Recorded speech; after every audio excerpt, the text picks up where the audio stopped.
High সবাইকে, আবারও তোমাদের সামনে নিয়ে চলে এসেছি। দেখো, হাতে বাটা মশলার চিকেন কষা। দেখো, প্রথমে আমি এখানে আলুগুলোকে লাল লাল করে ভেজে নিয়েছিলাম। তারপরে ভেজে নিয়েছিলাম পেঁয়াজ, তার মধ্যে ফোড়ন দিয়ে দিয়েছিলাম তেজপাতা, জিরে আর শুকনো লঙ্কা। তারপরে ওটা ভাজা ভাজা হয়ে আসার পরে ওতে অ্যাড করেছিলাম রসুন বাটা। রসুনটা একটু ভালো করে ভাজার পরে অ্যাড করেছিলাম আদা বাটা। তারপরে অ্যাড করেছিলাম শুকনো লঙ্কা বাটা, তার মধ্যে হলুদ গুঁড়ো, লঙ্কা গুঁড়ো আর অ্যাড করেছিলাম নুন। তারপরে ভালো করে মশলাটা কষার পর তেল ছেড়ে আসার পর অ্যাড করেছিলাম ক্যাপসিকাম, টমেটো, কাঁচা লঙ্কা আর মটরশুঁটি।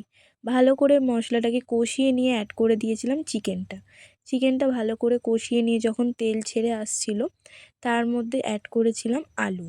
তারপরে কিছুটা গরম জল দিয়ে জিনিসটাকে ভালো করে সিদ্ধ হতে দিয়ে দিয়েছিলাম। তারপর যখন পুরোটা সিদ্ধ হয়ে গিয়েছিল, তার মধ্যে অ্যাড করে দিয়েছিলাম ধনেপাতা।